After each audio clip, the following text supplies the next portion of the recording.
Welcome to the Mobile Home Park Mastery Podcast, where you will learn how to identify, evaluate, negotiate, perform due diligence on, finance, turn around, and operate mobile home parks. And now, here is your host, the fifth largest mobile home park owner in the United States, Frank Rolfe. The average mobile home park resident has a 14-year tenancy, but some may only last 5 to 10 years. But no matter how long a resident lasts in a mobile home park, nobody hates losing one more than the mobile home park owner. This is Frank Rolfe, the Mobile Home Park Mastery Podcast. We're going to talk about churning residents, burning cash, and why it's a terrible thing for your park. And let's first start off with what it costs you roughly every time you lose a resident. First, you lose your lot rent. So if you charge $400 a month in lot rent, and let's assume it takes you 90 days to refill that home, that's $1,200 out of your pocket right from the start. Then you had the legal cost to evict that tenant. If that's what's going on, you're evicting them for non-payment of rent or rules violations. That's another $600 just in legal fees. And then, of course, you'll have to go through an abandonment process to ultimately legally get title to the home because they will normally just run off and abandon it. And that's another $2,000. And then comes the cost to renovate the home, if it can even be renovated. And that can run anywhere from $5,000 to $10,000. So when you add it all together, it costs the average mobile home park owner somewhere between $9,000 and $14,000 every time we have a churn, every time we have a tenant run off and abandon their home. So some initial big takeaways are, number one, it costs you a ton of money when you lose a resident. And number two, the media is clearly dead wrong on this one issue. There are so many articles that say that the mobile home park owners' desire, their goal was to run off the residents. And that's absolute insanity. If there's one thing a mobile home park owner would never want to do, that's lose a resident. So what makes residents leave? And how can we do a better job on that? Well, let's divide our residents into two different camps. Let's start off with the ones that live in their own home. So let's assume you have a resident, they own their home. Why would that resident ever leave that mobile home? Well, the big issue is if you are no longer a good value. So when the mobile home park no longer seems like it's worth the money, the person has no desire to live there. Basically, there has to be a parallel between the rent level and the perceived quality of life in your mobile home park. And it's not just about raising rents. That is a completely false narrative. As parks are brought back to life by new owners, the rents go up significantly, but the tenants love the improvements, so they have no interest in leaving. And annual rent increases of $50 or so does not seem unreasonable to anyone. Have you gone to a gas pump? Have you gone to the grocery store? No one would leave what is the lowest cost form of housing on the earth because you raise the rents $50. But if you raise the rents aggressively and you don't give back to the residents through better property condition or management, or you're just unrealistic in your pricing to begin with, you can lose residents. And what those residents may do is they may choose to relocate to a different mobile home park. And they can do so typically at no out-of-pocket cost because most mobile home park owners will pay the cost to move the mobile home from that park to their park. So as a result, we call those organic moves, and they happen frequently. And that's your punishment when you don't offer a good value. The customer will say, well, I don't like that value. I'll move my home to a place where I'm happier. Now, how do you mitigate that issue? How do you stop people from leaving your mobile home park because it's a bad value? Well, clearly the answer is keep the park a good value. Give constant attention to enhancing the property condition and rules enforcement and adding amenities and providing professional management. That's what customers really, really want. It also helps if you only raise rents in the spring and the summer. Because if you raise your rents during the holidays, if you raise your rents when it gets dark early and it's cold outside, they are more prone to make a snap decision, which they may later regret, and say, well, I'm out of this park. I don't like this anymore. So you're not helping yourself at all if you raise your rent at any time of the year other than when it stays brighter later and the weather is warmer and people are generally more happy.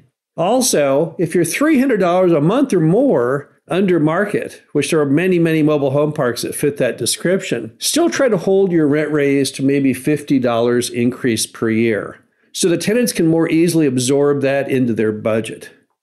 It doesn't matter if you say, well, I could raise my rent $250 and it's still a great deal. No one's disputing it's a great deal.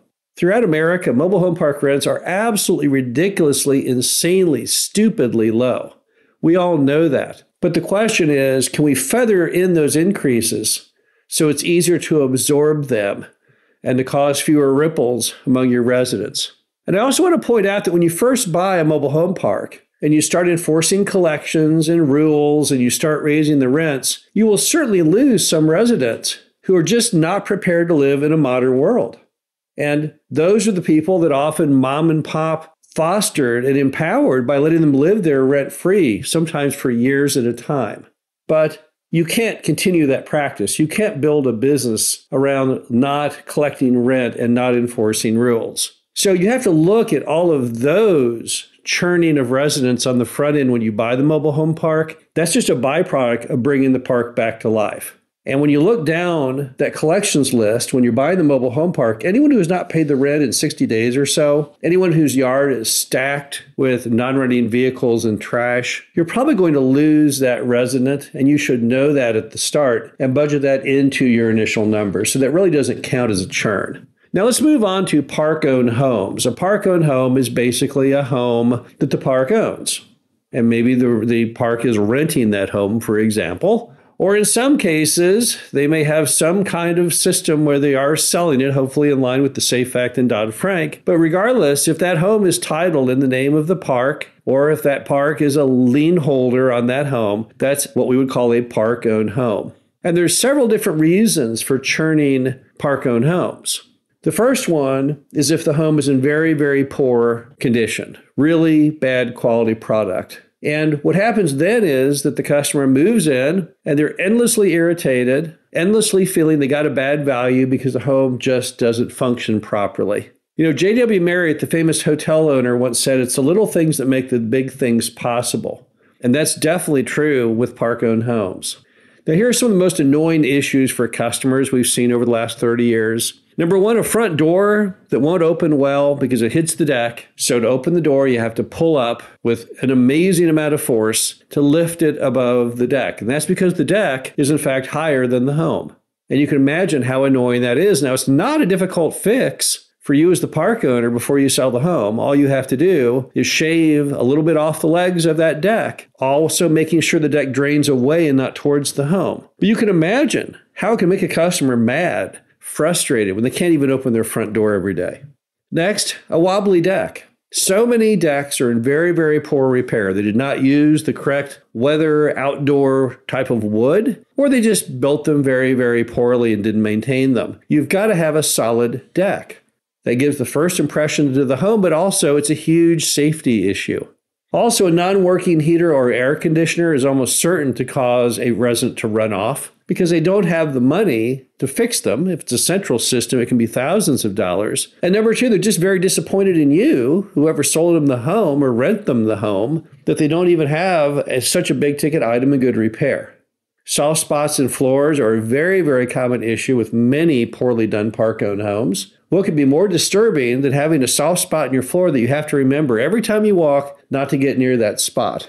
Also, poor carpentry issues, things that just look terrible. We've all seen it. Framings around doors that don't match up, molding that is missing pieces. And then finally, items in the bathroom that don't work, namely a wobbly toilet or a shower that pops or bends when you step into it. These are the type of things that really turn customers off and make them have second thoughts on living there and ultimately will cause greater churn. Now, what are the solutions? Just do a better job. Do not put any home on the market until it is fully complete and ready to go. And you may say, well, but this guy walked in off the street and he said, hey, do you have any homes? And I thought, man, I want to go ahead and score that sale. No, you can't do that. You have to make sure all of your homes are in good shape. If you would not live in it yourself, you should not be selling it or renting it. Number two cause for churn in park-owned homes is that customers just can't pay steadily. So from the get-go, when they first get in, it's tough collecting the rent, and then ultimately they just run off. What's the solution here? Well, the solution is it falls back on you as the park owner. You're not vetting your customers properly. You've got to make sure that everyone who walks in the door is treated fairly, but also treated thoroughly. You need to go ahead and make sure that they do have a source of income to pay you. And you have to have the correct ratio, typically, of income above housing costs, which is normally roughly about 3 times. Also, you may not be pricing the home properly because all the value is in the lot. And if you need to take a loss on the home to get the value of the lot by getting the home occupied, you should definitely do it.